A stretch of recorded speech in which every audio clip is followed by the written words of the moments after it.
Thank you. You're so kind. Please take your seats. Thank you. Very kind of you. Thank you. Thank you.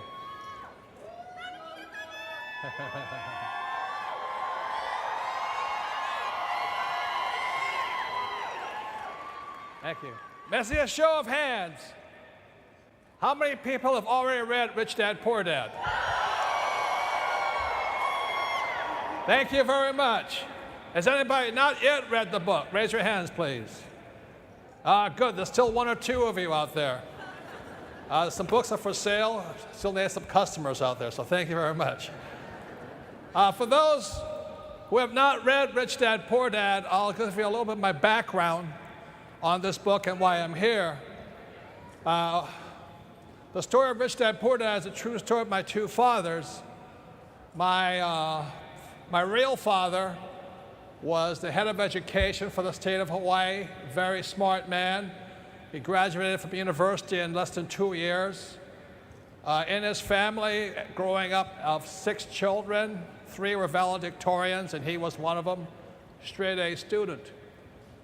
And my father went on from to graduate school at Stanford University, University of Chicago, and Northwestern. Very, very smart man. And unfortunately, I call him my poor dad because when he died, not too long ago, he died broke. He had no money.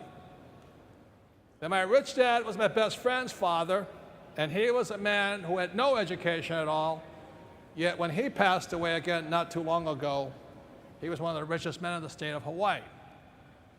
So I was very fortunate to have 2 fathers teaching me.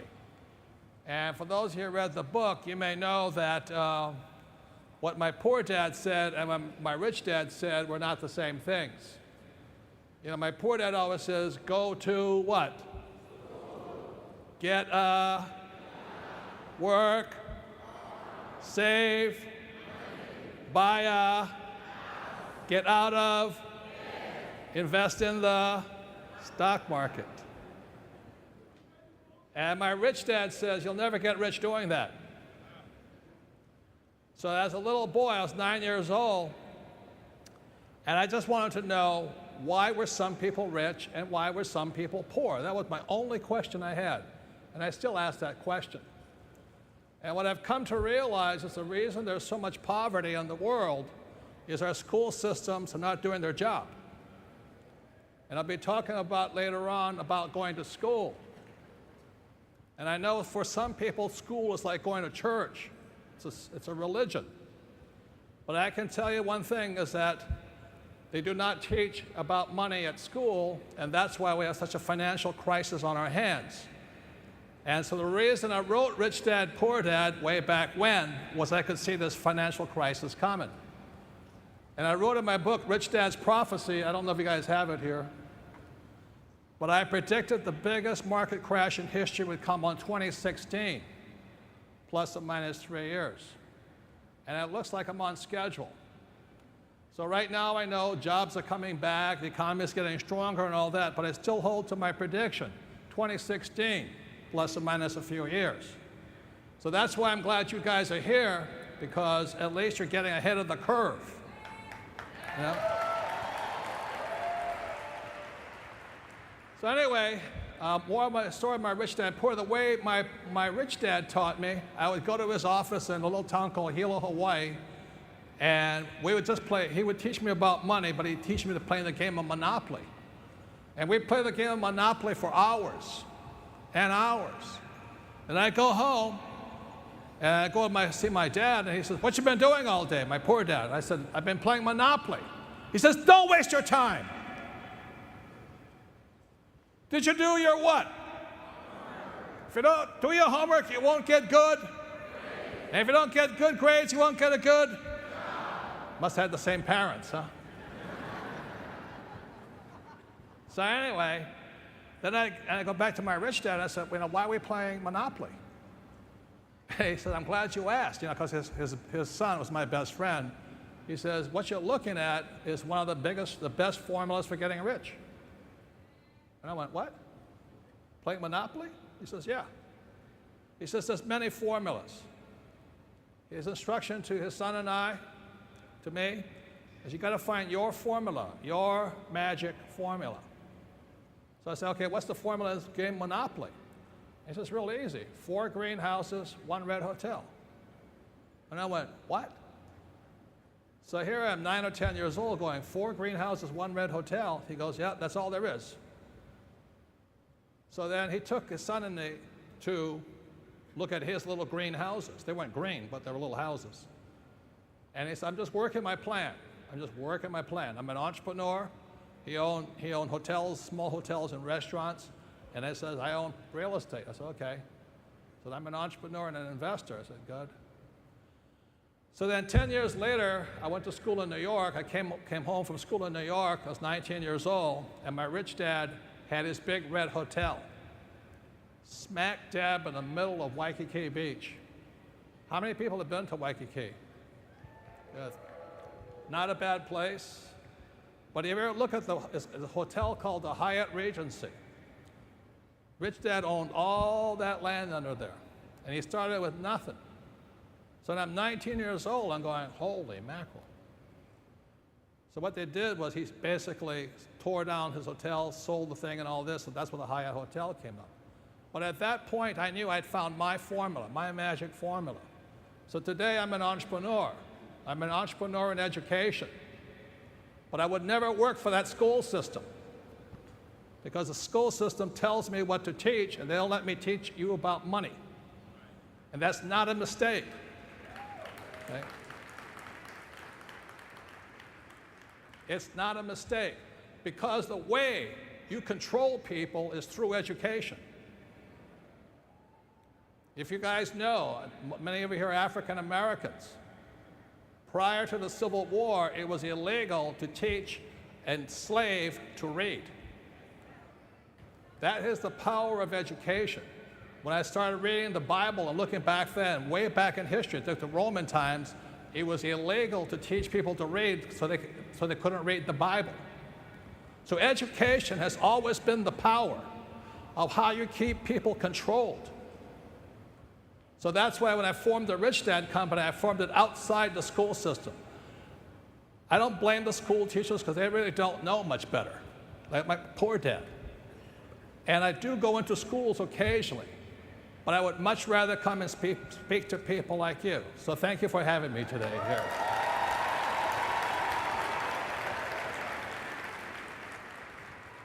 So today, I'm going to be talking about your education, because I am still an educator. I'm just like my poor dad.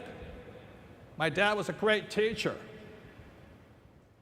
but I'm more what I teach, what my rich dad teaches me. So that's what I'll be talking about today.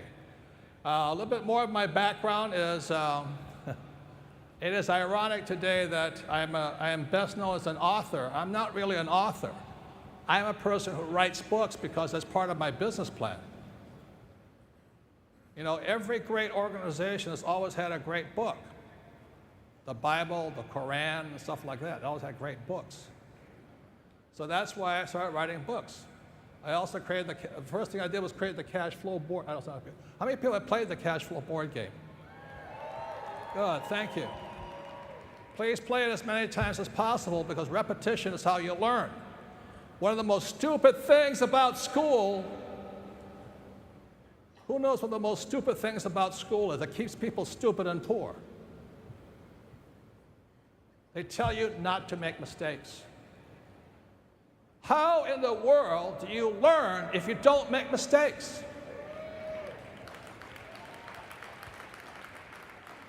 So the reason I come and talk to groups like yours, I love the direct sales network marketing business, because you're in here to make as many mistakes as possible. If you make mistakes in the corporate world, you get what? And in this organization, they want you to go out there. They want you to go out, fail, fail, fail, and win. Fail, fail, fail, and win. That is how you win in the real world.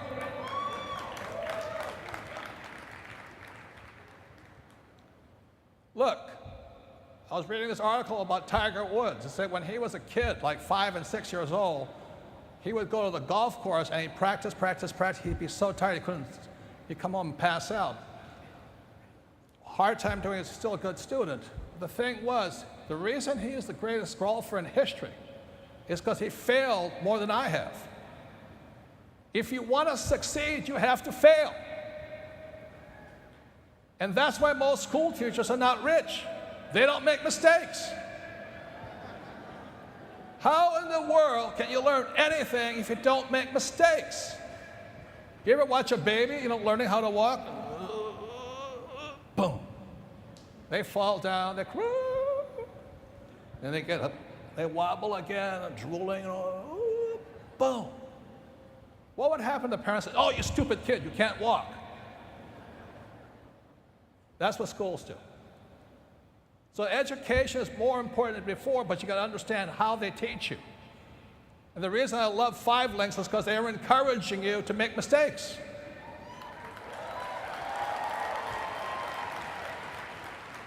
The people who do not do well in this type of business are people who went to school who think, I can't make mistakes, I can't fail. You know how stupid that is? I played football in high school. They have a thing called practice. You go to practice for 4 or 5 days. You practice 3 hours. Practice is where you make your mistakes. You mistake. Then you go and you play 1 game. You come back, watch the films again, watch your mistakes, correct, make mistakes again. It's called practice. In the theater, it's called rehearsal. In law and medicine, it's called, the doctors and lawyers call the business of practice. They still suck as lawyers and doctors, but they practice on you.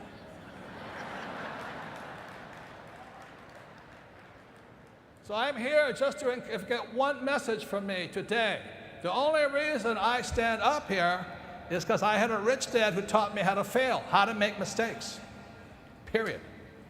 And the reason I'm wealthier than most people, especially my A student classmates, I make more mistakes than they have. Everybody understand that? Hello? The more you fail, the more successful you become. But most people don't have the guts, so they quit. So please, you're in the right place at the right time.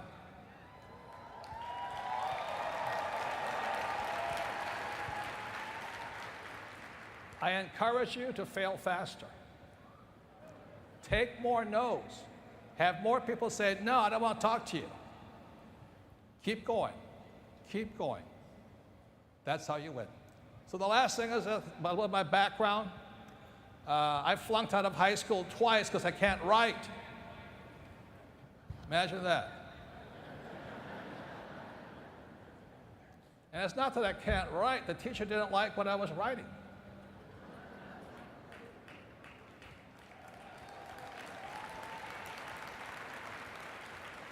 And guess what? They didn't like what I wrote in this book either. Because I was going up against the egghead intellectual establishment who don't make mistakes. When this book was submitted to all the publishers, they say, you don't know what you're talking about. I said, what do you mean I don't know? I said, how can you say your house is not an asset?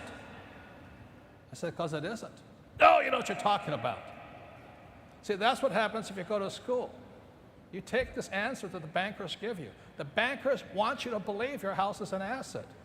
It is an asset, not yours, it's their asset.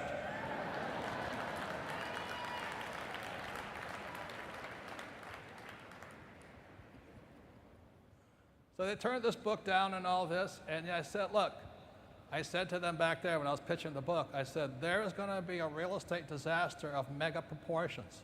They go, you don't know what you're talking about. I said, I do too. So finally, I self-published this book in 1997. 2007, the biggest real estate disaster in the history of the world hit. On schedule. So I'm saying to you this, I'm calling 2016 for the next one, plus minus 3 years. If you're in position with this business, you'll do well. Okay?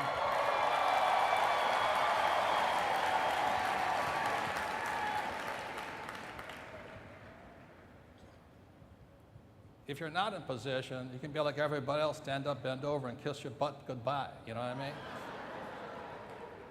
There is a stock market crash coming that is so huge.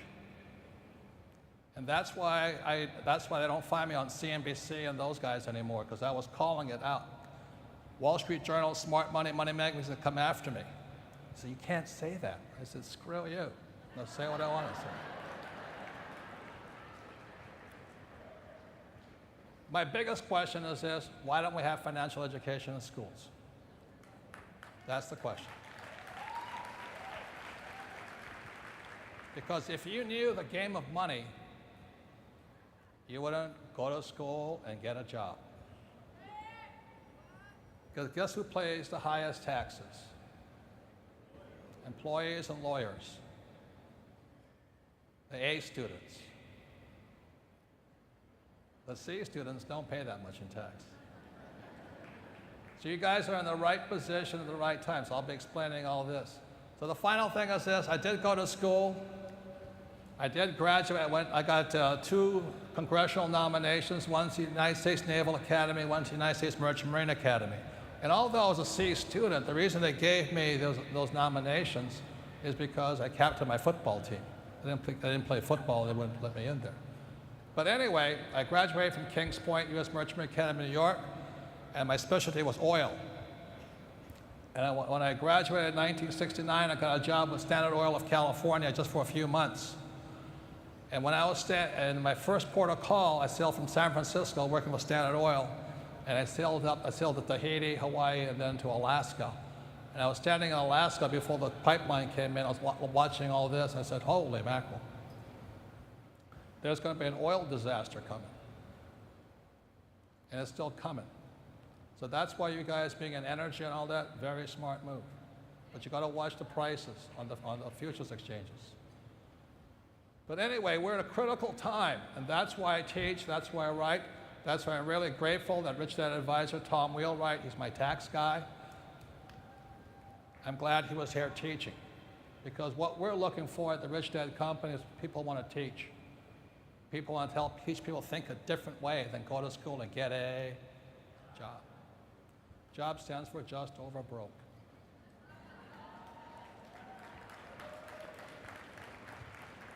And that's what they want.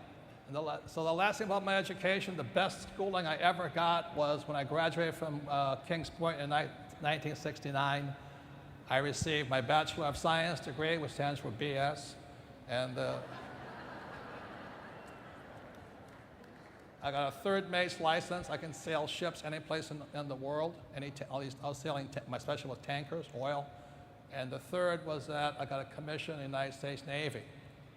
And but in 1969, some of you, well, you're too young to know, but in 1969, the Vietnam War was at all-time highs, and I felt obligated to go.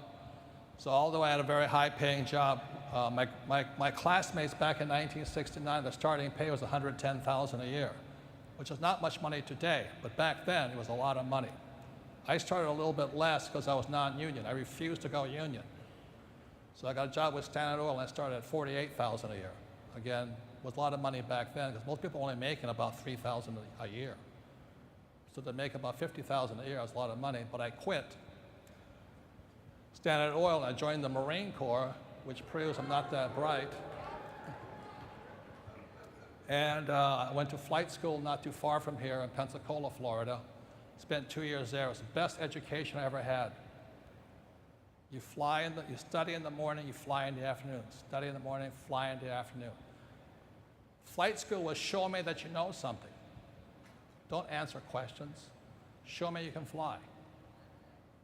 So from Pensacola, Florida, I was shipped to Camp Pendleton, California, and then I went to advanced training. And in advanced helicopter training, they put machine guns and rockets on the aircraft. You now have a crew. I have 2 gunners on the side. So I have 18 rockets, 6 machine guns, a crew of 5 tons of ammunition. The aircraft flies differently.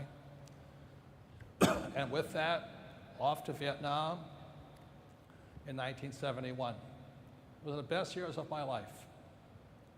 I was knocked down 3 times, but kept coming back alive. And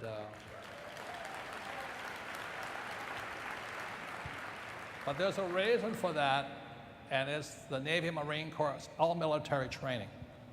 The Navy and Marine Corps trains you to make mistakes.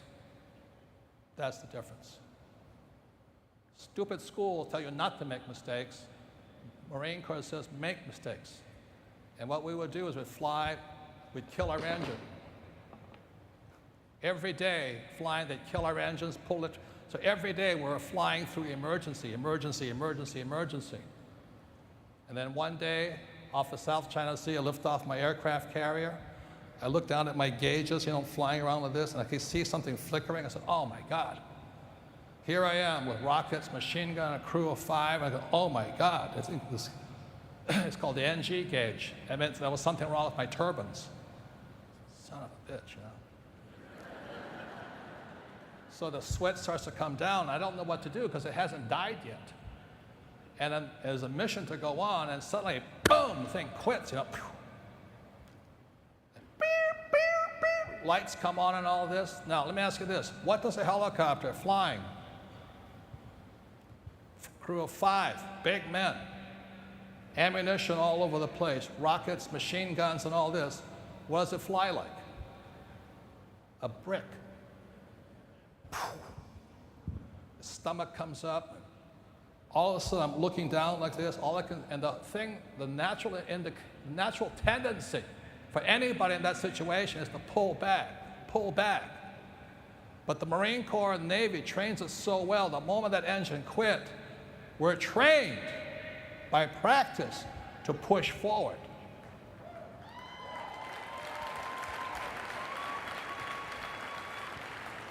So the people that will be successful in this room are the people that when it gets tough, you push forward.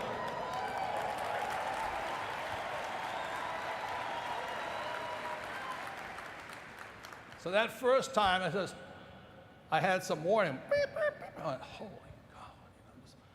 Push it forward, just like we had practiced. Push it forward, look down, look down. All you can see, they say, pilots say, looking at the eyes of death, because if you don't fly this thing really well, you're dead. 4 guys plus me are going to die today within probably 20 seconds at the most. This aircraft's going down, going down, going down. At the very last minute, instead of hitting the water, you're taught to just rotate back, and it goes, and the aircraft starts drifting across the water. I'm going, holy Jesus, I'm alive, you know? And we're flying with no engine, it's just silent. It's just silent. You can see the water coming up, water coming. At the last minute, just before you stall the baby out, rock it like this, roll it forward, pull. And the blades go, thumpa, thumpa, thumpa, thumpa, thumpa, thumpa, thumpa. And you set into the water. To this day, I can still see it. I went, the water off of Vietnam is green, not blue. I went, holy mackerel, you know. And we set into this thing, and the first thing the aircraft is water's rushing around my legs. The blade hits the water, boom! The whole transmission comes off. There's an explosion, water's hitting, there's steam all over, roll upside down, the aircraft goes down, and I jump out.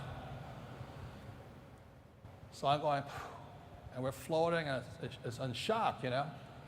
And here's this stuff, I'm going, 1, 2, my two gunners pop up. Boom, my crew chief pops up. And I say, holy mackerel, where's my co-pilot? Oh, geez, you know, I mean, because the aircraft rolled to the right. And Lieutenant Green sat on the right. And so I'm sitting there like this, and all of nowhere, this,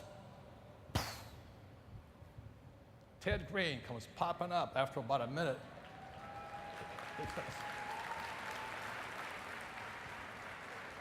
Instead of saying, I love you, he says, you mother.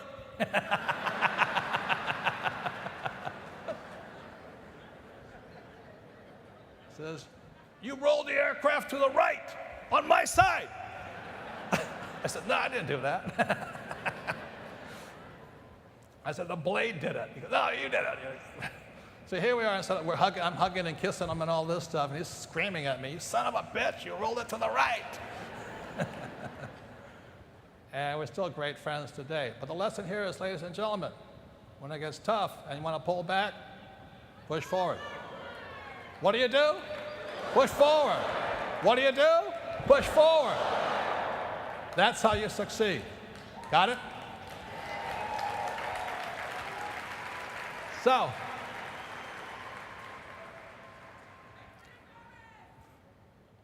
anyway, I'm going to show you a couple of things here, and then I'll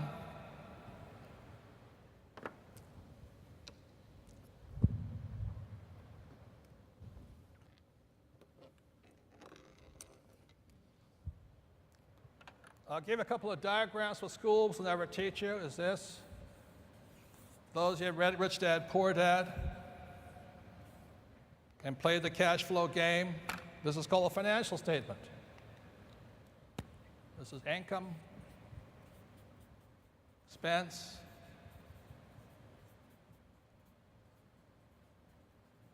assets and liabilities. Very simple. Very simple as this. Definition, if you look at the definition in Webster's dictionary, it's pretty screwed up. It says something about assets. But my rich dad's very simply said, assets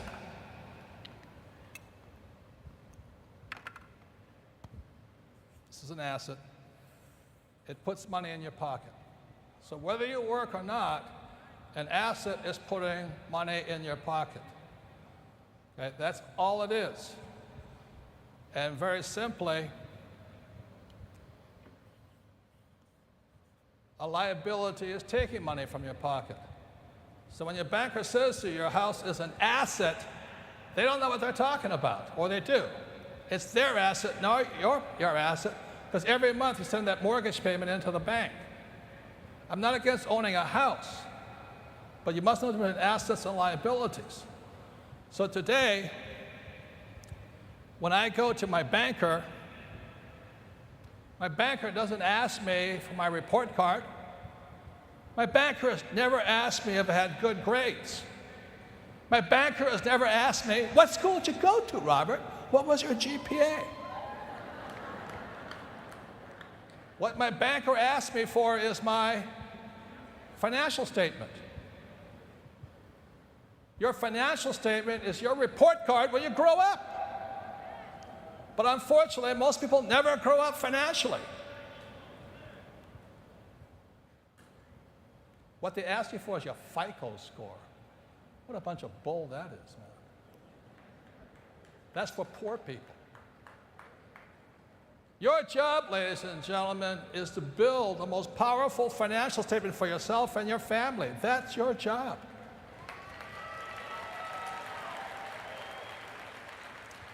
Am I clear on that? You see, the number one asset is not stocks. The number one asset is a business.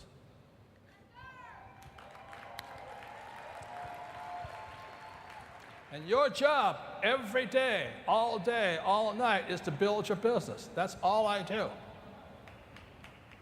I don't work for anybody else but my asset column.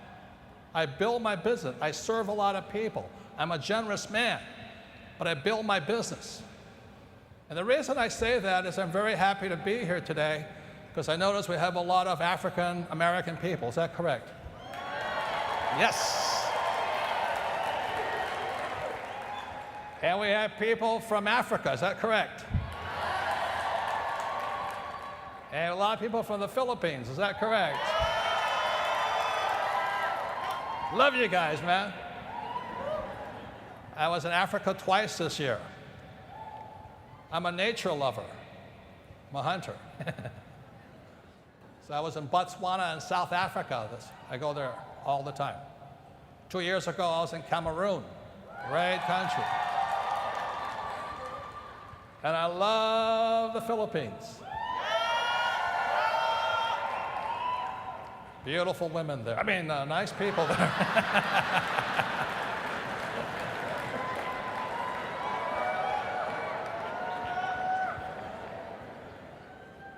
I used to have a girlfriend down in Quiapo, Manila. So I went there many, many, many times. I love that country. Great, great people, great food, pancit. But I'm going to talk to you about a very nasty subject. It's not politically correct. Is that okay with you? I'm going to talk to you a thing about slavery. Okay? Because that's what happens when you go to school and get a job.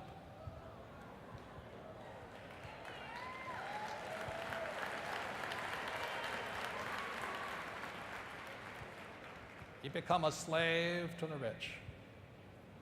And the reason I know that is a lot of times I speak to African American groups. I spoke to just recently one down in Georgia.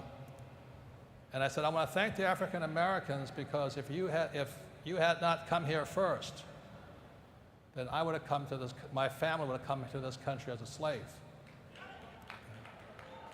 In other words, when Lincoln signed the Emancipation Proclamation, and a war was fought about it to end slavery. So my family came over right after the Civil War, around 1890. So I'm fourth generation Japanese American. And if the Japanese had been brought over without African Americans coming first, the Japanese would have come over as slaves, working for the white man. Now the interesting thing about my life is that I went to school in a little town called Hilo, Hawaii. There was one main street. On one street was a school for all the Asian kids, Filipinos, Chinese, Japanese. On the other side of the street was the school for the guys that owned the plantations, the former slave owners. So these were white kids. And just because of the way the line was divided, Rich Dad's son and I went to the school with the white kids. And that's where I started to realize there was something wrong. I'm 9 years old going, something's wrong here. You know, something's wrong. And so that's when I, at 9 years old, raised my hand and I asked my teacher, a white woman, I said, when am I going to learn about money? And she says, you're never going to learn about money in school. So I said, why am I here? Does that make sense, you guys here? She says, well, if you stay in school, then you'll get rich. And I said, that's a bunch of BS.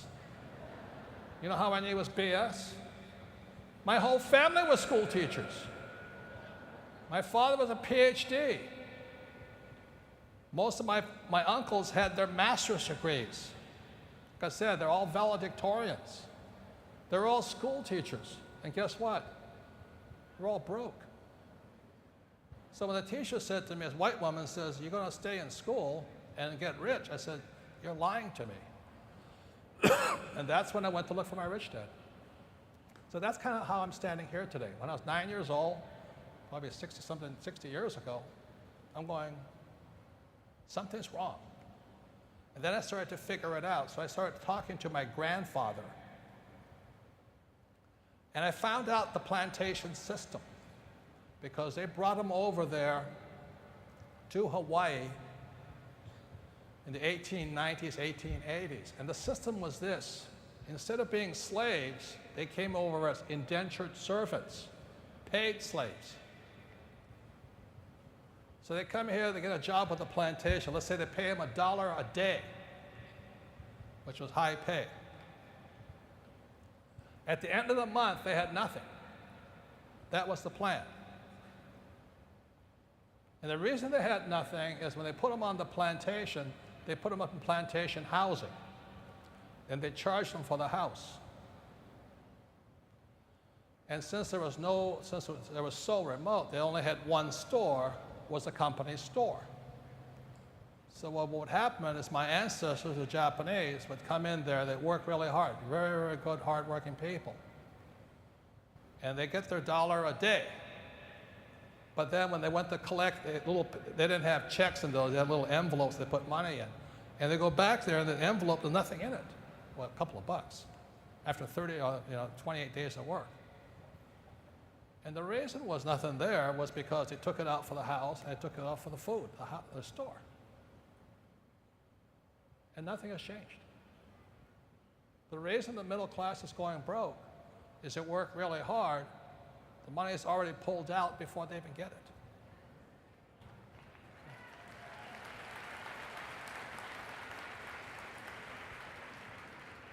So the reason I'm glad you guys are here is it's time to take control of your life. No, don't be paid slaves anymore. Okay?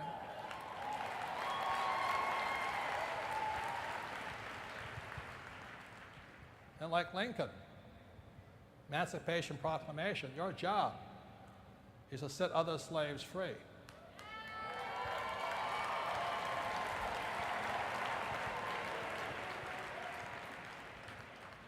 So for me, it's not about how much money I have. I have plenty of money. Making money is pretty easy. But I come to you today to assist you, ask you to assist us setting more slaves free.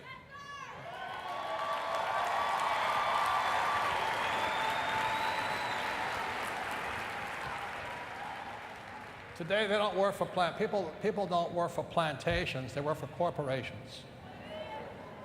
They work for companies like Coca-Cola, IBM, Xerox, Google, Apple.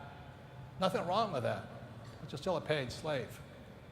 At the same time, the Federal Reserve Bank has printed $5 trillion in the last 5 years. Why in the hell would you work for money when they're printing money? No, you may laugh about it, but look, how frickin' stupid are the American people? How can you sit there and let the Federal Reserve Bank print trillions of dollars, and then you go to school and they tell you, work hard and save money? Why in the hell would you work for money when they're printing it? Do you know how stupid that is? Your job is to print your own money.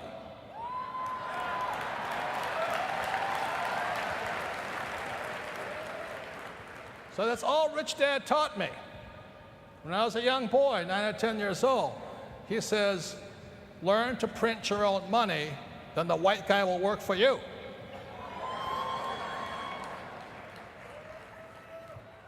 Does that sound better? Hello? See, if you have money, the banker will kiss your butt. If you don't have money, you have to kiss his butt. How many people are tired of kissing butt?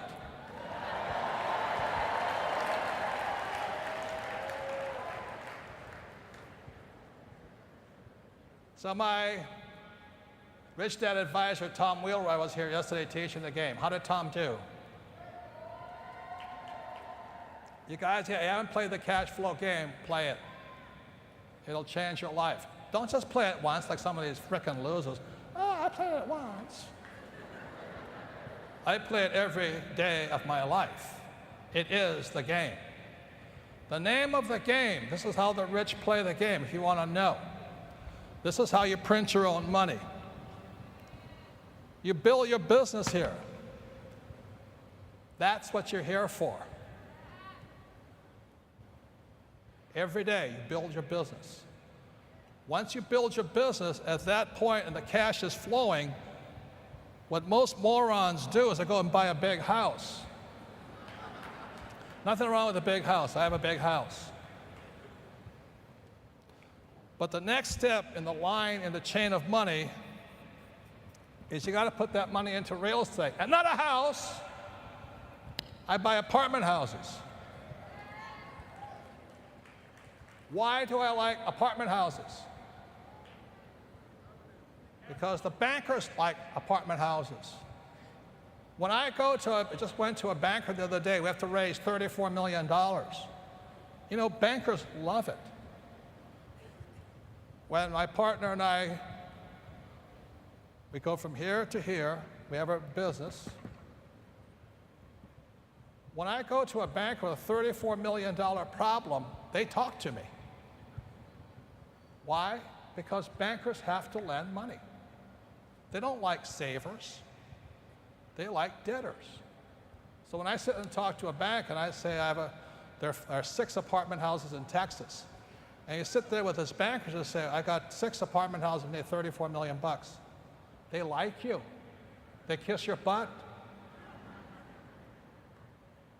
How many people know that bankers have to lend money? How many people don't know that? Bankers' job is not, look, wake up. You think bankers like your savings? Hell no. Why would they want your savings when they can print their own money? Look, wake up. I'm asking you to wake up.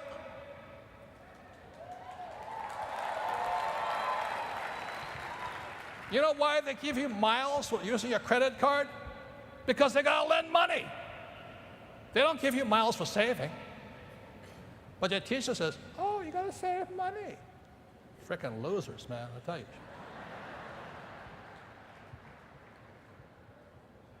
Bankers need to lend money. The problem in America today is they don't have enough people to lend money to. That's why it's all backed up in the system. People have FICO scores. Bankers don't give a crap about your FICO score. All they want to see is your financial statement and how much money can you borrow. And they love to lend money on real estate. So I'm in real estate. Rich Estate Company has courses on real estate. Tom Wheel writes one of our instructions on taxes. You can ask him. So my money comes out of my business into here. This is called cash flow. Now the beauty of that is for every $1 I put in, the banker gives me $4 more. It's called other people's money. Your job is to get the banker to give you more money. So then what happens is, and this is the cash flow game, it then goes into, this is what I stay completely out of today, paper. As I said, 2016, it's all coming down. Stock market, plus minus 3. The guys who hold their wealth in the stock market is going to have their asses handed to them. This baby's coming down like a house of cards. You can't keep printing money and borrowing money at the same time. So, I then go into a thing called commodities. My wife Kim and I own oil wells all over Louisiana and Texas. Why oil? Because this whole world runs on oil. Whole world. And the extra cash then goes into gold and silver. That's how the rich get rich. That's your printing press. That's what makes you rich, not money. I do not want a paycheck simply because my paycheck is taxed. I don't need a paycheck. Your ultimate goal is the point where you don't need a paycheck. What you ultimately want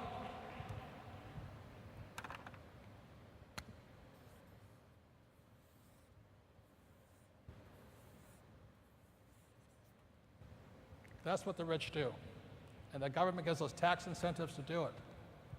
That's the game. So today you've seen kind of the game. And the bullshit that schools, the BS that schools tell you is get A,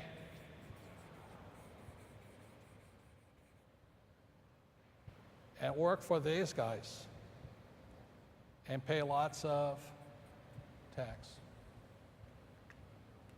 Stupid, stupid, stupid.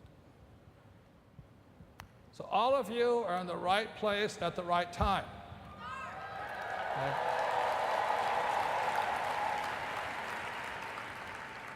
Your number one job is to build this. That's your job. And with that, you go to the banker and you get $4 more for every dollar you put in there, tax-free. Then you buy oil. And that's the game. Every time I put, let's say I put $1 million into oil, guess how much money the government gives me back? $300,000. You put money in your 401k, you get jack back, you know. Go to school, get a job, put your money in a 401k, buy a house because it's an asset and save money. You know how stupid that sounds to me? But to the rest of the world out there, it sounds intelligent. Oh, I went to Harvard. I have a job. I save money. I own a nice house. I drive a Mercedes. I have a 401k. And you're an idiot. You shouldn't be.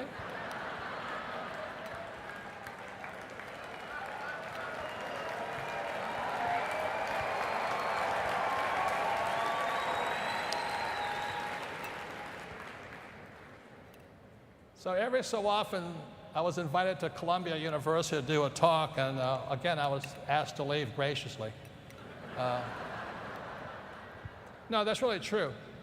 The reason I love coming to organizations like yours is I can tell you what I know.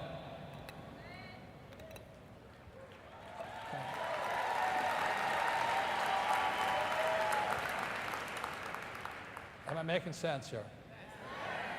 How many people now know you're on the right track?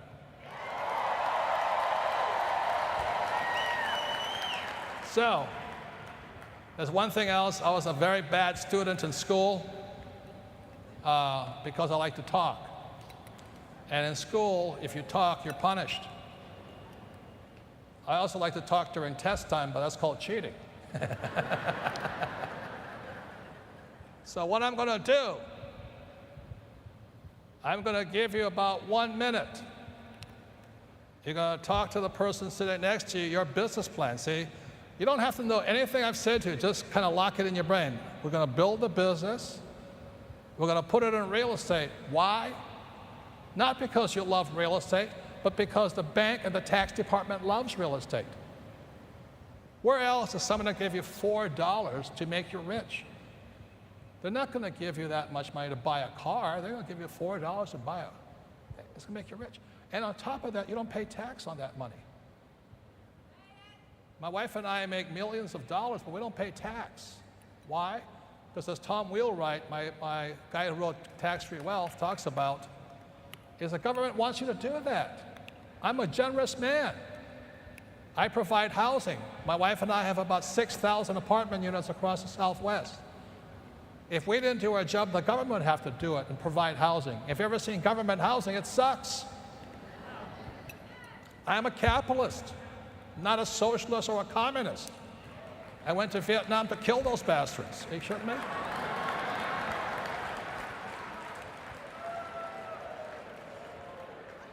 I want you guys to be capitalists. I know it's a swear word to someone. No, I know. I know the families you come from. Same as my family.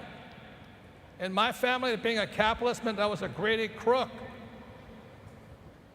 Nothing can be further from the truth. To be rich as a capitalist, you have to be generous. So what I do here is in my business, I provide jobs. Over here, I provide housing. And over here, I provide oil. If I wasn't drilling for oil, the price of oil would be even higher, and it's going to go higher. So I'm a capitalist, but capitalists are generous people, and you're in the business to be generous. Network marketing, the reason I support it is because it's the only business where the more generous you are, the richer you become. You can't do that in the corporate world.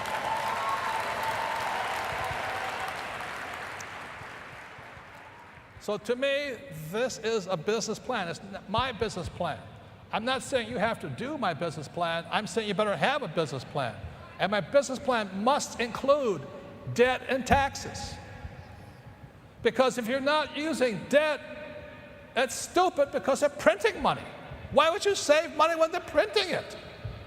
They printed $75 billion in January, going to print another, that's the report, another $75 billion in February. Why would you work for money? You know how stupid that is? Why would you save it? You know how stupid that is? Why would you put it in a 401k when all they're going to do is steal it through fees? Take control of your life and take control of your money.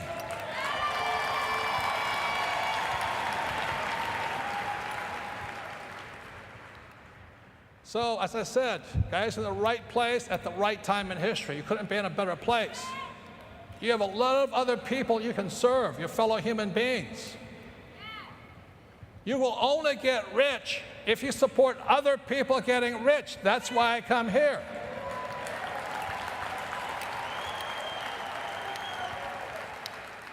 If you're only thinking about yourself, go work for Coca-Cola. Go work for the post office. Go work for the government. But in this business, you have to think of other people if you're going to be rich. And if you're so afraid of people saying no to you, you're in the wrong frickin' business.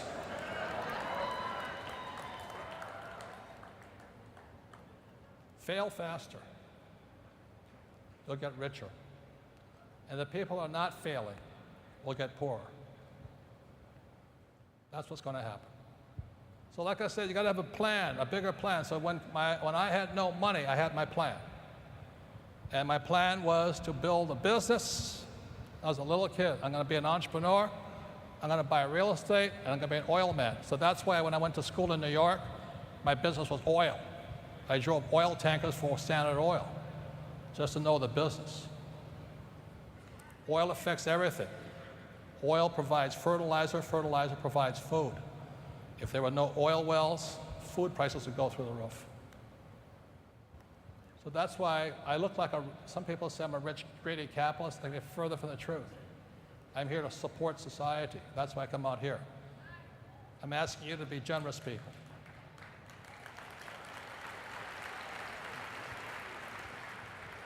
So like I said, when I had no money, and I've not had money many times, I still had my plan. It was business. I take real estate classes, and I understand oil. That's my plan. But you got to have your plan too. Then, you know, my wife and I have big houses. We have our yacht. I have 2 Ferraris and all that. Big deal. If you do this job here, you can have as much as you want here. So I'm not saying, like Susie Orman, live below your means. Why the crap would you want to live below your means?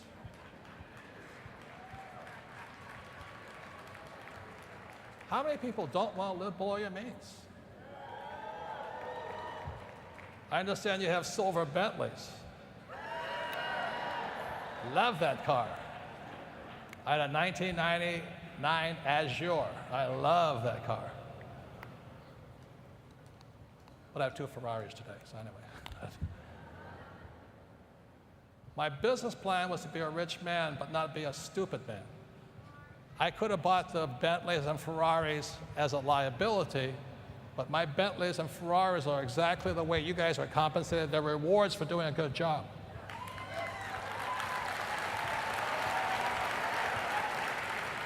You don't receive a Bentley or a Bentley unless you serve a lot of people. Am I correct? And that's what it stands for. When I heard you guys handed out silver Bentley, I said, amen, brother. You know? You've served a lot of people. God bless you. And some people say, oh, he's a rich man driving a silver Bentley. Screw you, you know what I mean? Give me a break here. The reason people are poor is because they don't serve any people.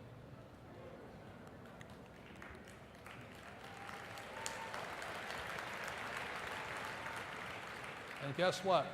The government pays you not to serve people. The poorer you are, the more money they give you. What a stupid thing that is. You don't help poor people by giving them money.